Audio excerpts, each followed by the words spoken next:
Welcome to episode number 258 of the Beyond Social Media Show, the podcast for all of you marketing, advertising, public relations, and communications professionals. You can find us by searching Beyond Social Media Show. We are recording live today on YouTube on February 8th, 2019. A ton of things to talk about this week, including Good Egg, Spotify buys Gimlet, Refrigerdating, new emojis, crooning critters, agency Google, blackmailed Bezos, visual hate, shut up Echo, creepy napkins, and a lot more. BL kicks it off with the best story of the week. We will get to the Bezos story and the worst stories of the week, but BL kicks it off with the best story of the week. BL, what was that?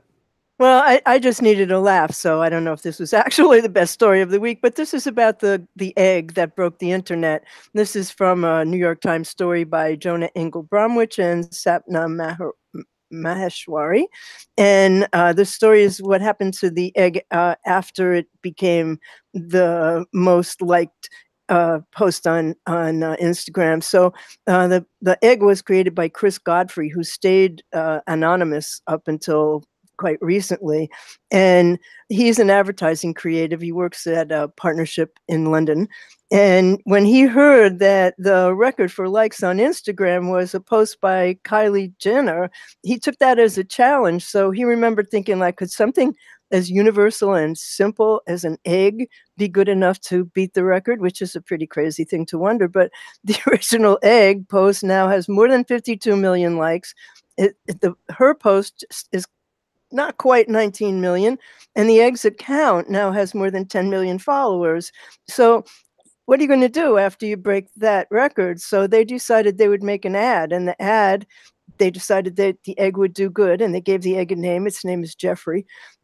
And they made an ad that directed people to a nonprofit mental health website, and the ad basically said, if you're struggling too, because the egg is struggling, talk to someone.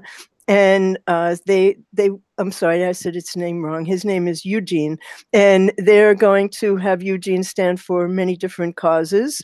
And so then the question is, how did this egg get so popular? And they insist they didn't pay anybody to make it happen, but they did note one demographic that embraced the egg immediately. He says, I think it was the younger generation. In schools and stuff, it started to spread. It sort of spread through playgrounds. And, you're supposed to be 13 to be on Instagram, but that's not what happens. And they actually saw videos of kids in their class going, Miss, have you liked the egg, to their teachers. So kids are running the internet. Crazy. Yeah. This is a crazy story too. In blanket coverage, among them, Robin Kurzer from Marketing Land discussed Spotify's acquisition. They won a spending spree, Spotify did this past week, and bought Gimlet Media and Anchor, which is a back-end podcasting platform, basically a free podcasting platform. Gimlet, of course, is well known for content such as podcasts such as Homecoming, which just debuted as a video version on Amazon, and Reply All as well. So Spotify acquired a bunch of very popular podcasts with the acquisition of Gimlet. And of course, the publishing platform to make it easy for people to publish podcasts. So they are really opening up the platform for podcasting. Spotify CEO and founder Daniel Ek, I think is how you pronounce this, EK. He estimated that in time, more than 20% of all Spotify listening will be non-music content. A related Ad Age story by George Sleffo about podcasts, about Spotify and Pandora duking it out for podcasting dominance, mentioned a podcasting app named Castbox, which I hadn't heard of, but apparently is very popular. And in the article, cited that Castbox actually transcribes every single word from its library of podcasts to allow searchers to search for specific terms that are used within the podcast. They can find very specific content according to segments of a podcast. So that's an interesting development. But the Spotify acquisition really is both acquisitions, Gimlet and Anchor, point to obviously more popularity of podcasting, opening up their platform, allowing, providing their users with the platform to publish, so that a lot more people are going to be publishing with that big audience of Spotify. But also acquiring Gimlet is kind of the model that streaming video services are doing, which is getting their original content and exclusive original content. So one wonders if Pandora will do the same thing, and we might have some fragmentation in terms of exclusive podcasts. And how does that play out for independents? And how do we find audience if that's kind of the future? So it's an interesting development. It's a little bit like what happened to blogs at a certain point. We were a bunch of independent bloggers, and then there started to be networks of blogs, and then it eventually has become impossible for an individual blogger, almost impossible, to create an audience that's significant when you're trying to compete with these big networks. Go and try and post as often as Mashable. Well, you can, Dave, because you're a content machine, but most of us can't. But eventually I think it's going to squeeze out the independents. Yeah, a problem with podcast with blogs though too is social media came along, and blogs used to be centers of gravity where people would hang out. There's a lot of commenting, and then social media came along, and people gravitated towards that for a conversation. So that kind of helped to depress the popularity of blogs too. And that's kind of how we got here. Right. So this is really kind of a strange story. This is from CNET, and the reporters are Aaron Carson, but I got this via Casey Newton. And Samsung wants to turn your refrigerator into Tinder. So they have a free app. Oh, I'm going to cough. That works with their $4,000 Family Hub refrigerator, and it has a touch screen on the door. Oh, I'm going to hold on a second. Mute. Oh, poor BL.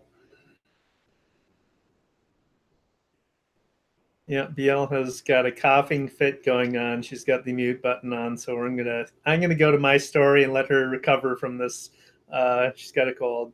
So we have new emojis on the way for 2019. This is from Emojipedia. If you don't know Emojipedia, it is a great resource for all things emoji. But Emojipedia's Jeremy Burge has written about the 230 new emojis. And I'm not sure, is the plural of emoji emojis, or is it just emoji? I think it might just be emoji. I'm going to stick with that. Anyway, 230 new emoji have been approved by the Unicode Consortium, which is the body that the standards body that approves emoji. And among them there's a yawning face. That's fantastic. I'm going to be using that all the time. There's a pinching hand, and all kinds of different shades of skin tone. And then there's a bunch of disability-related emojis, including a ear with a hearing aid in it, a person, and then a man and a woman pointing to their ear, basically indicating deafness. There's a prosthetic arm and a prosthetic leg, disembodied prosthetic arm and prosthetic leg. There's people in wheelchairs, and there's a bunch of people holding hands. There's an emoji of people kneeling. All of these come in different skin tones as well. There's emojis of blind people with a walking stick, and then we get on the animals. You've got a guide dog, and then there's a, what is that? I can't. It's a bird. Off the edge of my head, I can't even. Swan. There we go. Guide bird. And there's a sloth. God bless it. They finally got the sloth in. There's an otter, and 2 years removed from the 2 years into the Trump administration, they finally added an orangutan. There's a there you go. I was waiting for that. There's a skunk and drop of blood. There's a bunch of other ones. So this is good. This is a good collection, and I can't wait to start using them. Those are funny. All right, I'm going to try and talk again. I'm going to go back to Samsung. Excuse me, guys, I have bronchitis. So Samsung wants to turn your refrigerator into a refrigerated Tinder. So they have this $4,000 refrigerator with a touchscreen on the door, and you can use it for your family schedule. And it has an ingredient tracking camera, so you could double check whether you're out of milk. But you also, with this app, can take a photo of the inside of your fridge, and then you can swipe right or left depending on how the contents of someone else's refrigerator speaks to you. So you can also just take a photo with your phone if you don't have the $4,000 refrigerator. But the idea is that what's in your refrigerator, if it's moldy leftovers or a collection of craft beer, it might provide an authentic look into who you are more than what you might say on Tinder. And ideally, it will keep you far away from those monsters who refrigerate their honey. The idea originated in Sweden, where this is really interesting, half the households in the country consist of single adults without kids, according to Eurostat. And so you can find dating apps that are based on political preferences, what kind of pets you like. There's dating apps for the tall, the affluent, the gluten intolerant, the Canadian. There's one for Star Trek fans, and they want you to live long and prosper. And don't forget farmers only in case you're single in the country. And they recommend you don't stage your fridge. Samsung says you shouldn't do that to attract dates. You should be yourself and embrace your leftovers and your stale bread and your astounding amounts of fizzy water. Yeah, they can counsel that, but anybody who's going to use this, which is it's just a Valentine's Day media gimmick. But oh, please, who would want to meet them anyway? If you would do that, would I want to meet you if you would do that? Anyone who uses this thing is going to be keeping their fridge pristine. I mean, yeah. If you care about this, but yeah, of course, it's a PR stunt, but it's a funny one. Yeah. All right. Well, you got any more good ones, or we end? I do. I have another good one. Yeah, we got some good stories here. We got to get to Bezos, but this one just got me in the heart, and this one is about endangered animals who are singing. They're singing "I Had a Dream" from Les Mis, and the source of this was My Modern Met, which is a really wonderful newsletter. And this is a wildlife conservation's mission. They have a lot of different entertaining things. They want to inform, engage, and inspire audiences about the importance of protecting biodiversity globally. And so they have all these interactive events, and they all have environmental focuses. So in this one, it's an animated video, and it's the work of independent filmmakers called Zombie Studio. And in it, the animals sing, "I dreamed a dream," and it opens with the creatures existing happily in their habitat. So you see a blue whale and a brown pelican skimming the water and a rhinoceros running with her baby. And then this pair of baby harp seals who are playing in the snow. And then all of a sudden, there's like a sinister turn, and this frightening man and men, a bunch of them, invade the territory, and the animals can't fight against the guns and the clubs and the harpoons and the pollution, and the heartbreaking conclusion is the same as the song, "Life has killed the dream I dreamed." And there's also a video that shows how the animations were done. That's really fascinating. Much longer than the animation itself because it's so complicated. Wow. Well, as a animation fan, I'm definitely going to take a look at that. So we're on to the worst stories then, is that correct? We are. Go ahead. So horrible. Actually, this is the worst and the best. If you've been living under a rock, and I'm sure you haven't, you've heard that Jeff Bezos was in the news. is in the news, let's say. On Medium, the Amazon CEO and Washington Post owner published correspondence from AMI, which is the publisher of National Enquirer, correspondence from AMI's lawyers that detail an attempt to extort and blackmail Bezos. So AMI threatened to publish salacious photos of him unless he backed off a private investigation Bezos was conducting on how the Enquirer had obtained private text messages Bezos had exchanged with his girlfriend, which the Enquirer had previously published. So he's like, how did they get this level of detail from me? And hired a security guy that he had long employed to investigate this. And the guy came up with some interesting information. Bezos chose to respond to this attempt at blackmail, this alleged attempt at blackmail, by publishing all the details about himself and the email exchanges between the lawyers on Medium, because as he explained, quote from his Medium post, any personal embarrassment AMI could cause me takes a back seat because there's a much more important matter involved here. If in my position I can't stand up to this kind of extortion, how many people can? On that point, numerous people have contacted our investigation team about their similar experiences with AMI and how they need to capitulate because, for example, their livelihoods were at stake, end of quote. The National Enquirer just came out with a statement saying they will thoroughly investigate it. American media said it was investigating Bezos' claim. Quote, American media believes fervently that it acted lawfully in reporting the story of Mr. Bezos. Further, at the time of the recent allegations made by Mr. Bezos, it was in good faith negotiations to resolve all matters with him. Nonetheless, in light of the nature of the allegations published by Mr. Bezos, the board has convened and determined that it should promptly and thoroughly investigate the claims. Upon completion of that investigation, the board will take whatever appropriate action is necessary. So if you believe that, it's from the National Enquirer. Go ahead and do that. They're going to investigate themselves. Gavin DeBecker is the security guy that Bezos contracted to conduct the investigation. He believes that Bezos' information was obtained by a government entity.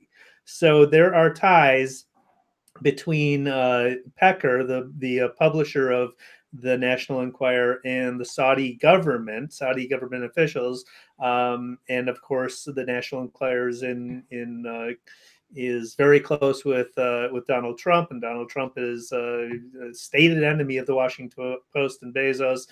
So there's a lot there. Ronan Farrow, the investigative reporter for the New Yorker, posted on Twitter, I and at least one other prominent journalist involved in breaking stories about the National Enquirer's arrangement with Trump fielded similar, quote, stop digging or we will ruin you, quote, unquote, blackmail efforts from AMI. I did not engage as I don't cut deals with subjects of ongoing reporting. You got to read the Medium post by Bezos. This is an amazing story on many levels. We'll put a link to it in the show notes. Wow, what a bold move by Bezos. What a smart move, but he's the richest man in the world. He's the only one, as he said, who could afford to do that. You know, other people have to protect their livelihood. And, you know, they're just vicious. They're absolutely vicious. It's a horrifying thing. Well, I don't have anything even that, you know, nearly that salacious. But Google wants to take over your ad campaigns. This is from Ginny Marvin in Search Engine Land. And Google says, we'll focus on your campaign so you can focus on your business. And that's a headline that some advertisers are starting to get in email. And the ominous part of the email is that the program has automatic opt-in if you receive the email. So unless you opt out, advertisers are added to a program automatically after 7 days after receiving the email. And Google notes it might be possible to opt out later. So, you know, is Google undercutting agencies and consultants?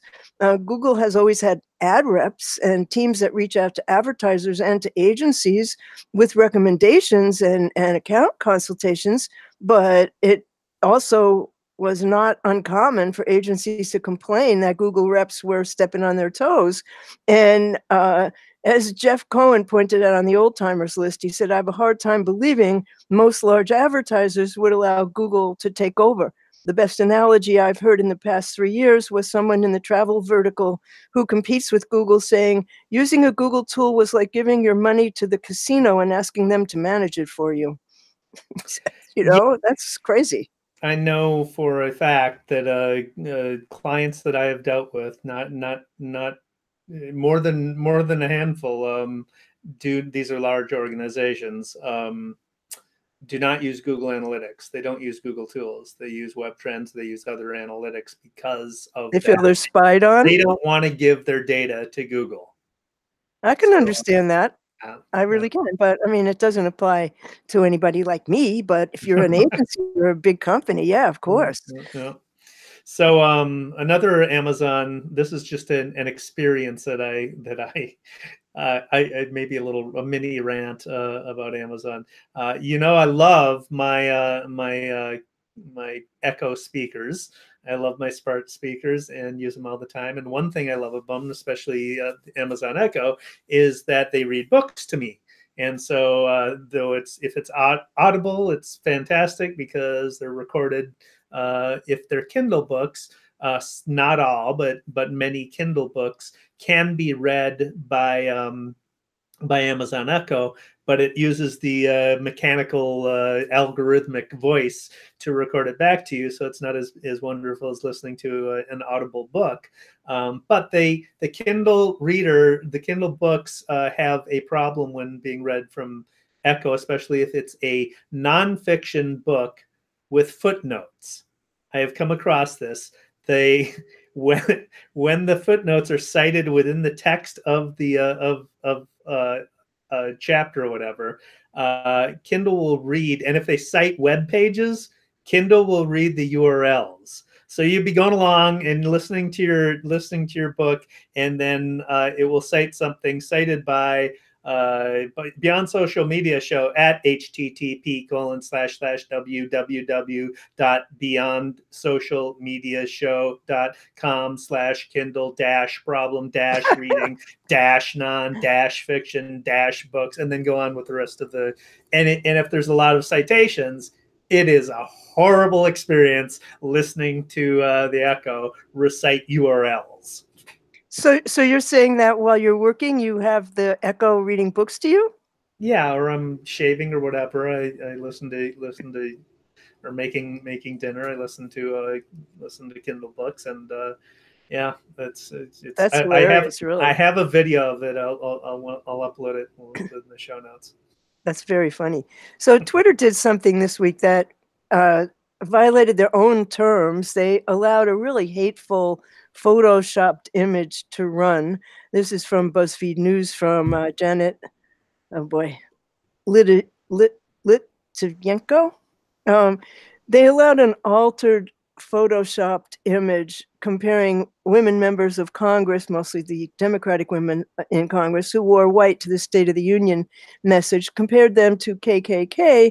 And what they did was they showed them with hoods on their heads. And that image was allowed to circulate on the platform, despite the fact that Twitter's policy doesn't allow, quote, symbols historically associated with hate groups. So the women who wore white did it to honor the suffragist movement. And the image first showed up on, and I'm not going to link to these, showed up on far-right conspiracy outlet InfoWars, and it was photoshopped with Klan-style hoods on the women, and its most popular iteration was spread on Twitter by radio host Mark Simone. And he has 175,000 followers on Twitter. It was also shared by Katrina Pearson, a former Trump spokesperson, who's a senior advisor to the president's reelection campaign, and by Trumpists and Coulter. And so Simone wrote, whose, WHO''S, dumb idea was it for them to wear all white? And he didn't reply for a request for a comment to BuzzFeed. And a Twitter spokesman declined to provide an on-the-record statement, but they pointed to the company's enforcement philosophy. And that philosophy says that they don't allow, hate groups to post on the platform. So women lawmakers, including Nancy Pelosi and Alexandria Ocasio-Cortez, wore white, and it was a political statement highlighting issues such as harassment, discrimination, and pay inequality. And the idea came from the Democratic Women's Working Group. And of course, the message was was aimed at the president. And The supporters of the president shared their KKK-related memes and statuses and amplified the image with hateful messages against the women. And so Ocasio-Cortez tweeted, "One of my favorite parts of last night, air-fiving Rosa DeLauro across the aisle at a celebration of women in Congress. By the way, the majority of whom are Democratic." And Rosa DeLauro is Republican. So there's just no excuse for that. None. Yeah. All right. Well, okay. What can I say? That's my only bad news. All right, I got another one. This is Okay. Basically Delta Airlines wants passengers to hit on each other. This is from a Washington Post article by Megan Flynn. For a brief time this winter, Delta Airlines apparently served passengers drinks with a pre-Valentine's Day message on cocktail napkins that were supplied by Diet Coke. The napkins had a message reading, "Be a little old school, write down your number, and give it to your plain crush. You never know, ... There was a line to write down your name and another space for your telephone number. The other side read, "Because you're on a plane full of interesting people, and hey, again, ... You never know." Creepy AF. I mean, that really is. Seriously.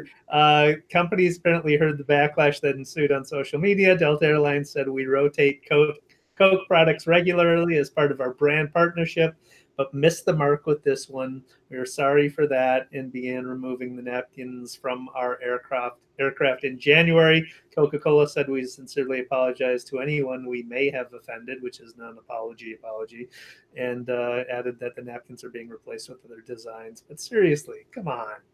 That is creepy. That really is. But I mean, why your phone number? Why not your seat number? You know, if you're going to go all the way here. That is awful. I don't have any more bad news. I have shiny things. Well, let's go on to that. I don't have any, so you got the floor, BL. Okay, well, I came across one this week. I was looking for somebody's email, and I found Email Hunter, and it has a free version. And what you do there is you enter the name of the person you want, and zoom, you have the person or the most likely email for that person. So you can also do a domain search where you get the most likely configurations for email at that organization. So there's only so many ways email can be. It could be BL at, or BL _Ochman, or B. Ochman, or just BL Ochman. And so if you find out what the pattern of that company is, you can try the pattern that they use, and you get free searches, 100 a month. So there's no reason not to use it. And there's a paid version, but I don't look for emails more than 100 times a month that I don't know, and I don't know if you do, but it was quick and it was correct. Yeah, that's for salespeople right there. Well, it's also for PR people, because I was using it for a pitch. But 100? Well, no, I'm not 100. I'm not going to look for 100 there, but yeah, for salespeople for sure.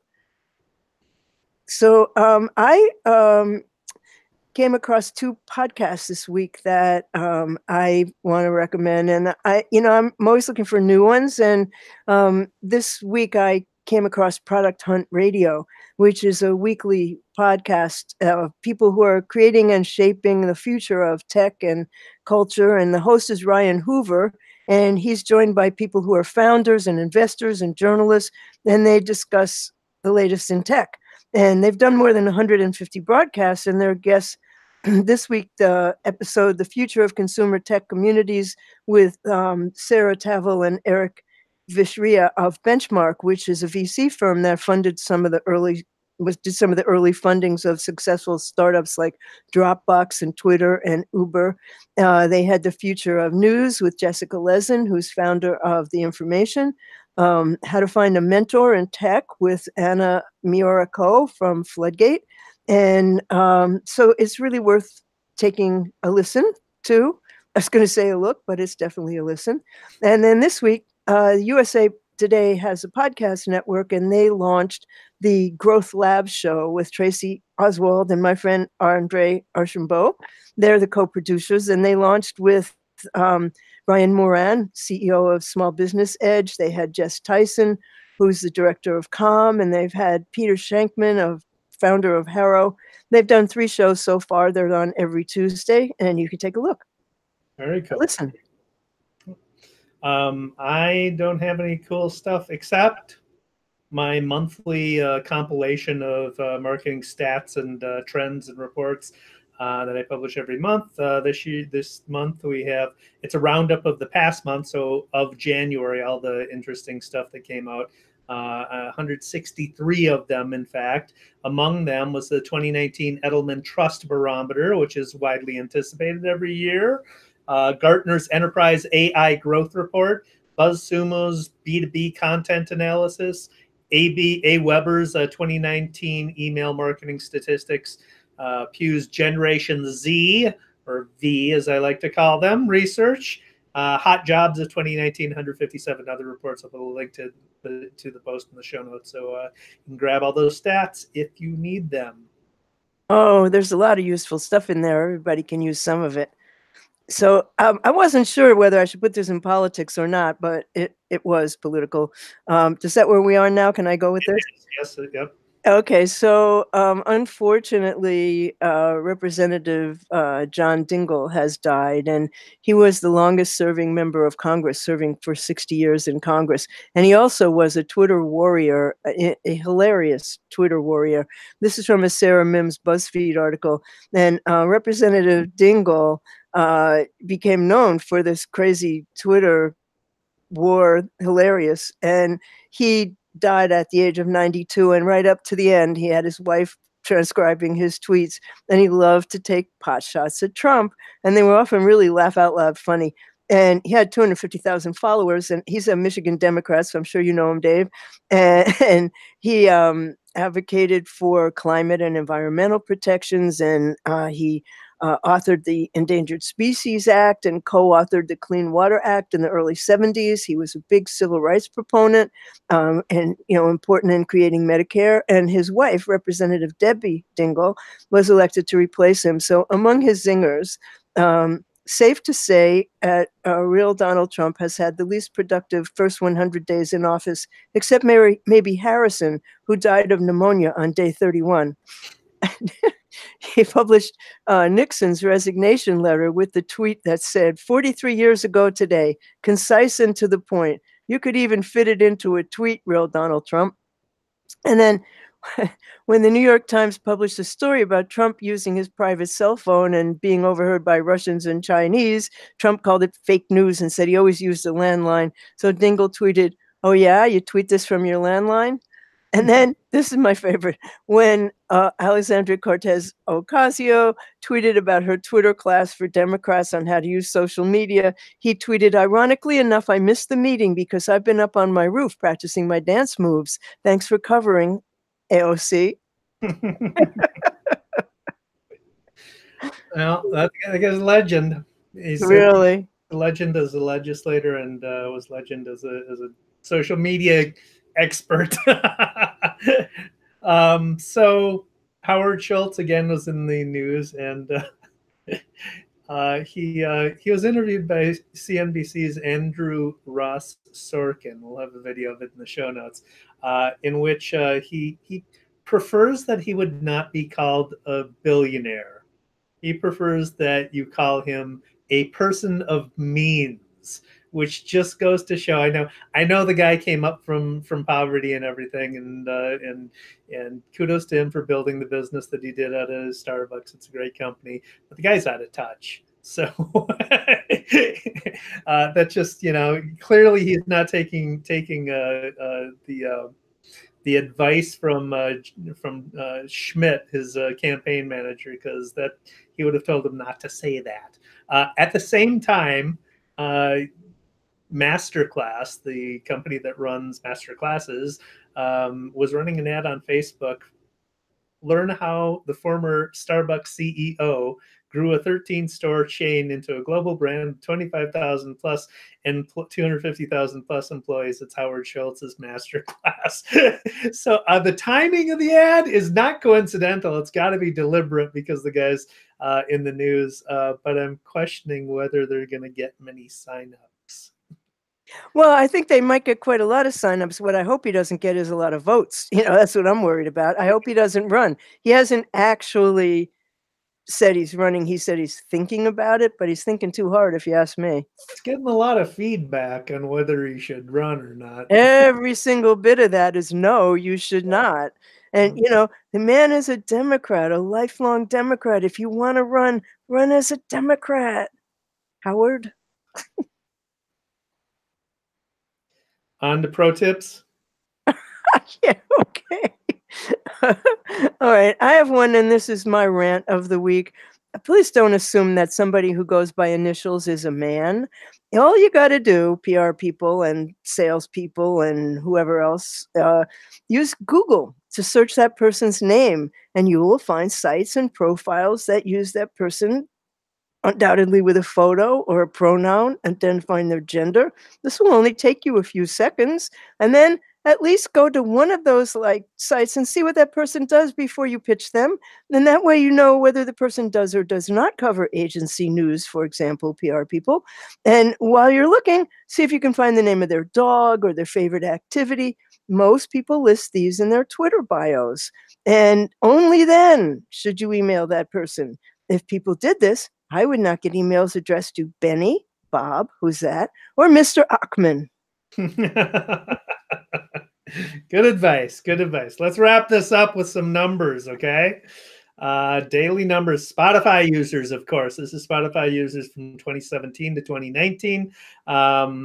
In 2017, Spotify had 46.8 million users. 2019, that's up to 65.6 million users. 20.8% of internet users use Spotify. So that's a big audience for podcasters.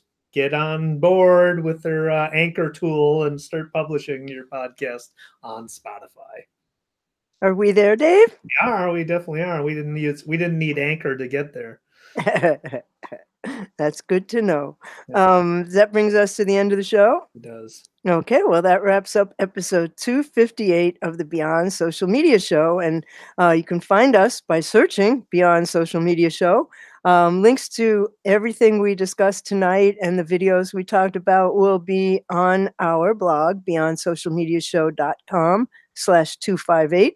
And we hope you'll let us know what you think, what you like, what you don't like. We have a place for that on the site. That's beyondsocialmediashow.com/love. David Erickson is on Twitter as D. Erickson. He's on Instagram as DE Erickson. He blogs at eStrategy Blog, and you should definitely follow him and subscribe to his newsletter. I am BL Ochman. I am What's Next on Twitter. I blog at What's Next Blog. I'm at YouTube, What's Next Blog.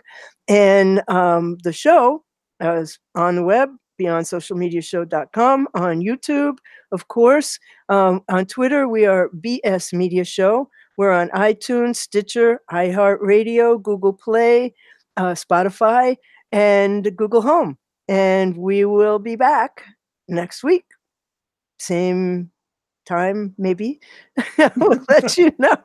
Thanks for watching. Thanks for watching.